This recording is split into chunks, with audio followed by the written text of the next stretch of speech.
Hello and welcome into the Knicks-Verse. My name is George, and if this is your first time here, or you've been here before but have not subscribed yet, please do so, along with hitting that thumbs up button for me and drop your comments. Definitely want to hear your thoughts and feelings, especially after a very disturbing loss like this. I'm calling this a disturbing loss. That's right. The Knicks just lost at home to the Phoenix Suns. Who didn't have Kevin Durant or Grayson Allen or Bradley Beal. That's right. The Knicks lost to Booker and the Scrubs, the Suns Scrubs, pretty much. How did that happen? It's mind-boggling, especially after such a great come-from-behind win against the Heat, that the Knicks would come out with such a lackluster effort in that first quarter. They seemed like they did not take this team seriously. KD was supposed to play, and I think he even warmed up, and then he was scratched.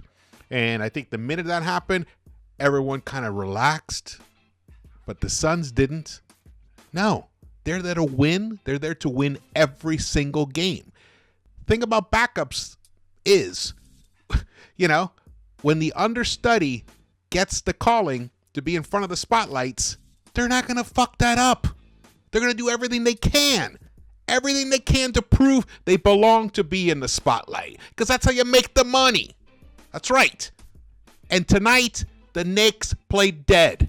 And we allowed this team to beat us for no reason. There is zero excuses for it. Absolutely none. I am appalled, disgusted, flabbergasted. Just keep throwing out words. 116 to 113. The last shot of the game was made by Devin Booker. Devin Booker, who, I will say, the Knicks we played poor defense everywhere else except on Devin Booker. On Devin Booker, we played some good defense. Grimes played some good defense on him. RJ played some good defense on him most of the game. In the first half, we held him to 25% shooting on 8 attempts. He missed both his three-point shots. He did hit 4 of 5 from the free throw line, only finished with 8 points. But he had 7 dimes in that first half. Why? Because guys like, Jordan Goodwin hit 3 of 6. Metu hit his 1 3-pointer. Yuta Watanabe hit both his 3-point attempts. Eric Gordon went off. He went crazy in that first half. 6 of 8 for him. He finished with 17 points in that first half.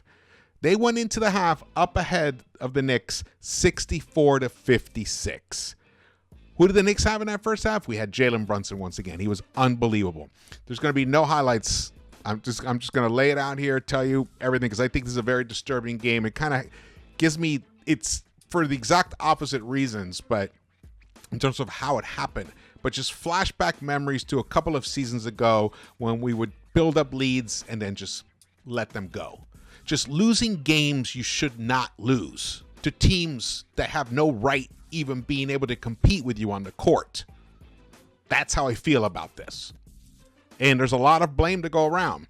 But someone who gets zero blame, Jalen Brunson. He was unbelievable. I'll say we have no chance to even tie this game. That's right. We actually tied this game. Right here. We were losing the entire time. Look at all that orange. Then late in the third, we finally tied it. Actually, thanks to finally the bench coming in and helping a little bit here. But the bench was, the bench was good. The starters were a big issue. The defense was a primary issue. But look at this. At the very end of the third quarter, the Knicks, the game was tied. They finally had gotten the game tied, and they allowed a wide open shot to Goodwin late in the third quarter. And it was only wide open because for some reason, Randall thought he didn't need to guard anybody. He was just kind of floating in the paint, as the play was building up. And Mitch, who was guarding, I forgot who he was guarding. He was guarding someone above the break in the left court. And then he had to go and guard the corner because the shooter got the ball there. Then a screen happened and he got caught in between. And Randall, nowhere. And then Mitch had to race out to the three-point shooter once the ball got kicked back out to the open guy. Then Robinson's running out there to try and stop it. Open three. And they ended that quarter down 3. They lost this game by 3. That was when the game was lost, right there. Then you start the fourth and you allow them to build a lead even more so. Finally, they were able to tie it midway through that fourth quarter, as you can see there, but they never had enough to take the lead this time, unlike against Miami. A lot of it is because the defense was very suspect. Very suspect. Now, I'll show you a couple things. Well, for one, before we get to that, might as well finish this where we are here. As you can see, the Knicks, there were 6 lead change. We did take the lead in that third quarter, but that was pretty much it. The game was tied 5 times. Our biggest lead was 2 points. Here are the team comparisons. The second chance points, we lost that by 4. Game right there, 20-16, because they out-hustled us.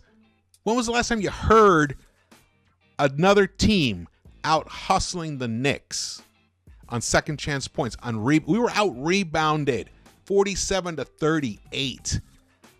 Guess how many rebounds Julius Randle had tonight? 5. That's half of what he averages. Half. That's right. 47. We allowed them 47. Look how many assists we had. 18. They had 27. When you look at these stats, it's plain to see why we lost. It's amazing that we were even close. One of the reasons we were close is because we did manage to get ourselves to the free throw line, which was good. And then we finally were able to, get some turnovers, get some stops, and get some makes, thanks to Emmanuel Quickley and Jalen Brunson, especially in that third quarter. But this is appalling when you look at the situation here. We did win the points in the paint barely, we were +4 there, but we always have to win that. And then we were -4 in the second chance points. That one we always have to win. And the fast break points, actually, we did do pretty well there, 12-4. Surprising, which is nice, because we needed to get some easy buckets. It's one of the reasons we were still around in this game. But let's get back to this. This was the injury report. Grayson Allen, starter, out. Bradley Beal, starter, one of the big 3, out. Kevin Durant, I think he's leading the league in the scoring or whatever. I don't know what it is, but out. Even Damian Lee, a very potent player, but he's been out. And these other, and then there's Knicks guys. But we lost to a team like this. Fred Katz tweeted this out. This was after a Thibodeau, or during a Thibodeau press conference after the game. Tom Thibodeau says, quote, "They beat us to the ball, and that's usually a strength of ours. We got in a hole, used a lot of energy to come back, and then couldn't finish it." Thibodeau said the Knicks were low energy. Well, there's a couple reasons. For one, the substitutions in that fourth quarter were horrific. I don't really understand why you took RJ out to put Josh Hart in. Josh Hart was a disaster. He was a disaster. He was constantly getting scored on.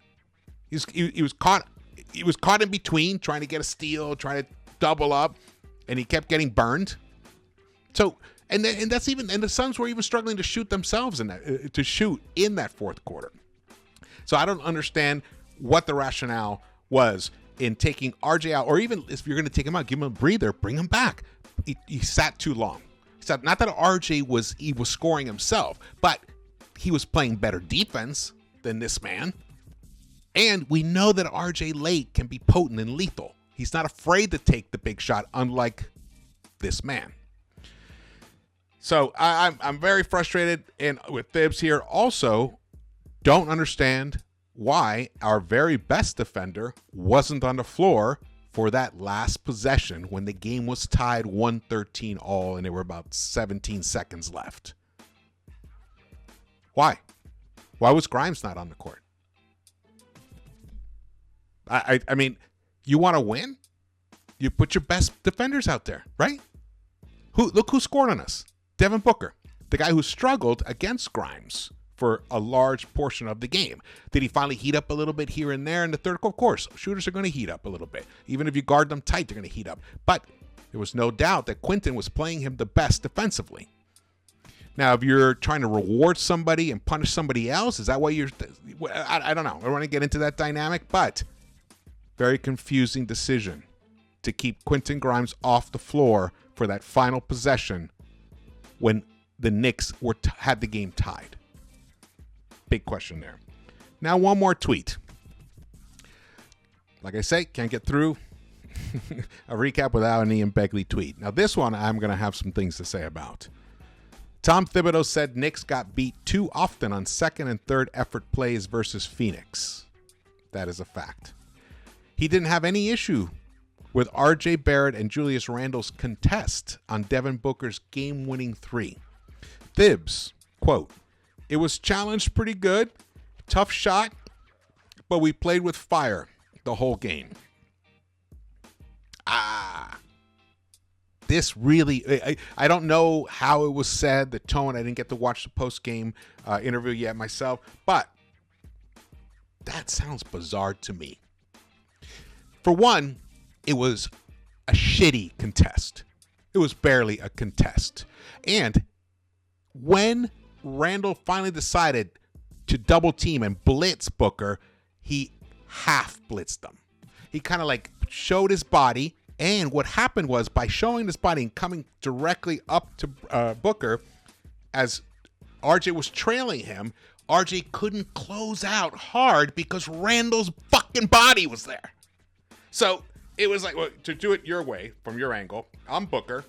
Randle steps up here. RJ's trailing. So RJ kind of has to like fade here, waiting for Randle to do something. Randle doesn't really close out hard. So that's a bullshit statement, in my opinion. And we play with fire the whole game? I don't know. How do you play with fire and get beat too often on second and third effort plays? Makes no fucking sense. All right, here are the stats. Randle did wake up in that third quarter. He had because after Randle in the first quarter, 7 points, 2 of 6 shooting. He was a minus 14 overall.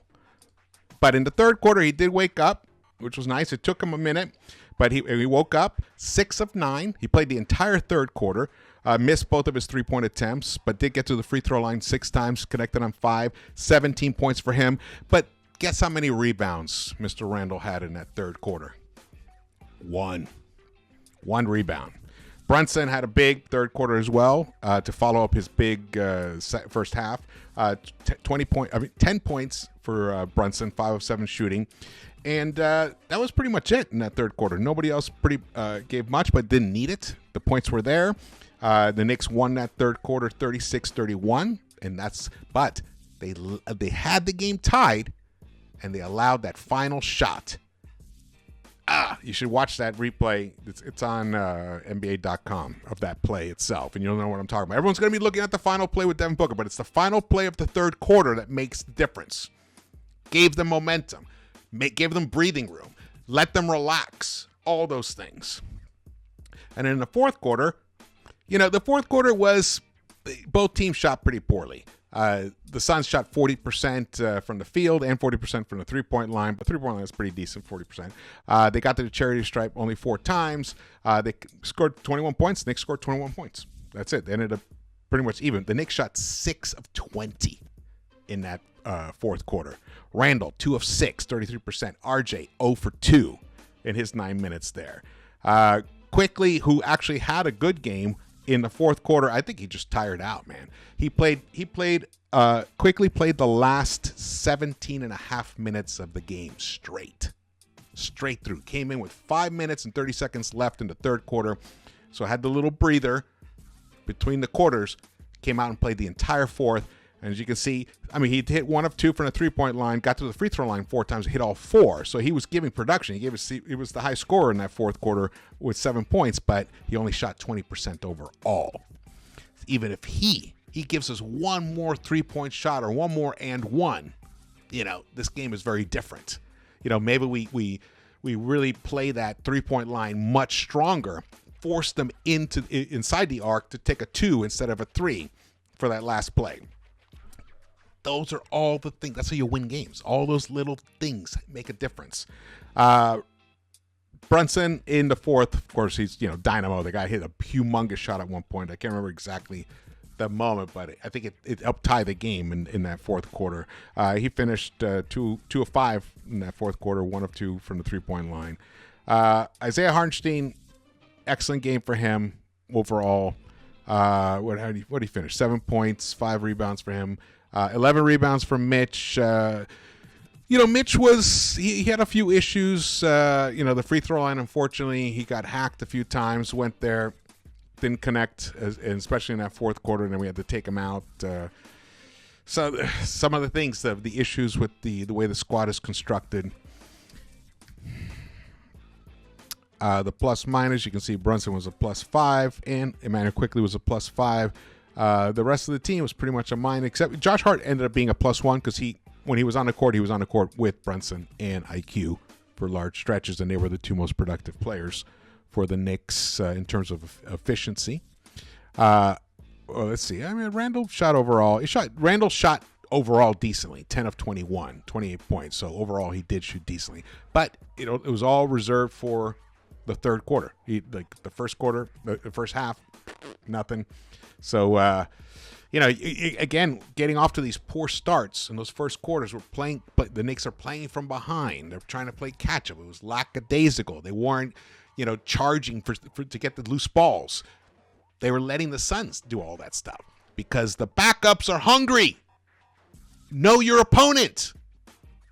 Know who you're facing. Know what they're playing for. Because they know that all about you. That's right, Knicks. All right, I'm going to shut this down pretty soon. I'm so fucking disgusted. As you can see, Quickly, 18 points for him. 35. Brunson finished with a monster 35 points. 8 assists for him. Beautiful. 3 steals. Really proud of the way he played. He's really coming on.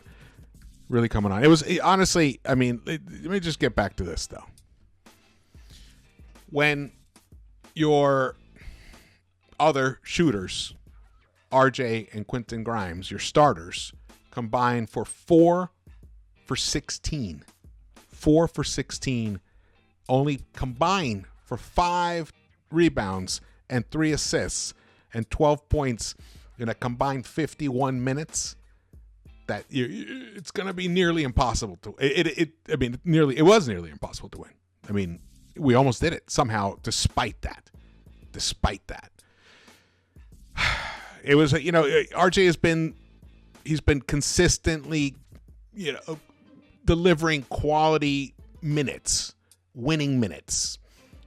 He was the leader in net rating in the NBA, so it's hard to complain too much about him. Tonight he didn't quite have it, but what's Grimes' excuse once again?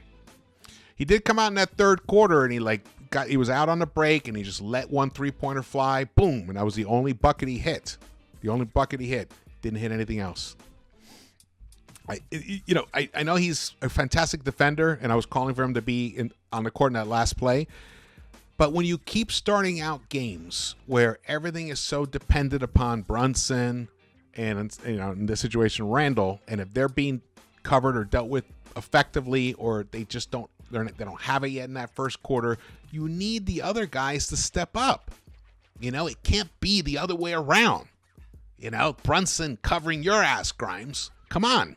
You've got to give us some production from that 2 spot. That 3 points, you gave us the same amount of points as Mitch Robinson, who has no offensive game whatsoever. In fact, I think comparing the two of you, the last player between Mitch and Grimes to actually drive from the 3-point line and actually make a bucket at the hoop was Mitch. I don't even remember the last time Grimes did it. Yep. As you can see, Eric Gordon was a Knick killer again. He's done it in the past. He did it tonight. 6 of 9 from the 3-point line. He's one of the other guys that you're allowed to get hot, and especially a guy like him. He's a quality shooter. You let him get into rhythm, he's going to keep delivering. So that was an oversight by the Knicks defense and the Knicks strategizing, game planning. Nasir Little also hit some big threes, and then Goodwin, as I mentioned before, he finished with 14 points, 7 rebounds for him.